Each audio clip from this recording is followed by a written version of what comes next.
بسم اللہ الرحمن الرحیم۔ السلام علیکم۔ غزوہ احد کا دن۔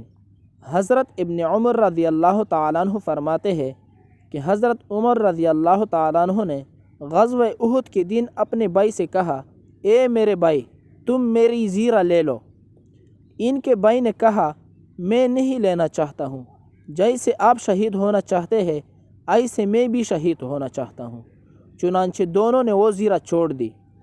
حضرت علی رضی اللہ تعالیٰ عنہ فرماتے ہیں کہ جب جنگ احد کے دن لوگ رسول اللہ صلی اللہ علیہ وسلم کے پاس سے چلے گئے اور ان کو شکست ہو گئی تو میں نے حضور صلی اللہ علیہ وسلم کو مقتولین میں دیکھا، لیکن آپ صلی اللہ علیہ وسلم ان میں نظر نہ آئے۔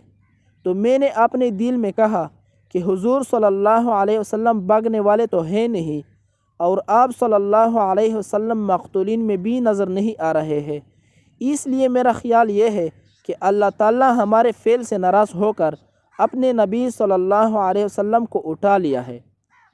اس لیے اب میرے لیے سب سے بہتر صورت یہ ہے کہ میں دشمن سے لڑنے لگ جاؤں یہاں تک کہ جان دے دوں۔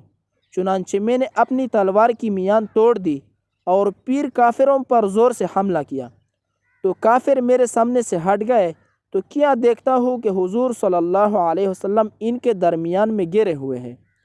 قبیلے بنو عدی بن نجار کے حضرت قاسم بن عبد الرحمن بن رافع رضی اللہ تعالیٰ عنہ فرماتے ہیں کہ حضرت انس بن مالک رضی اللہ تعالیٰ عنہ کے چچا حضرت انس بن نضر، حضرت عمر بن خطاب اور حضرت طلحہ بن عبید اللہ رضی اللہ عنہما کے پاس پہنچے تو یہ دونوں حضرات دیگر مہاجر اور انصاری حضرات کے ساتھ لڑائی سے ہاتھ روک کر پریشان بیٹھے ہوئے تھے۔ تو حضرت انس بن نضر رضی اللہ تعالیٰ عنہ نے کہا کہ آپ لوگ کیوں بیٹھے ہوئے ہیں؟ انہوں نے کہا کہ حضور صلی اللہ علیہ وسلم شہید ہو گئے ہیں۔ تو انہوں نے کہا کہ حضور صلی اللہ علیہ وسلم کے بعد تم زندہ رہ کر کیا کرو گے؟ اٹھو اور جس چیز پر حضور صلی اللہ علیہ وسلم نے جان دے دی ہے تم بھی اسی پر جان دے دو۔ چنانچہ حضرت انس بن نضر رضی اللہ تعالیٰ عنہ کافروں کی طرف بڑھے اور لڑنا شروع کر دیا، یہاں تک کہ جام شہادت نوش فرمائی۔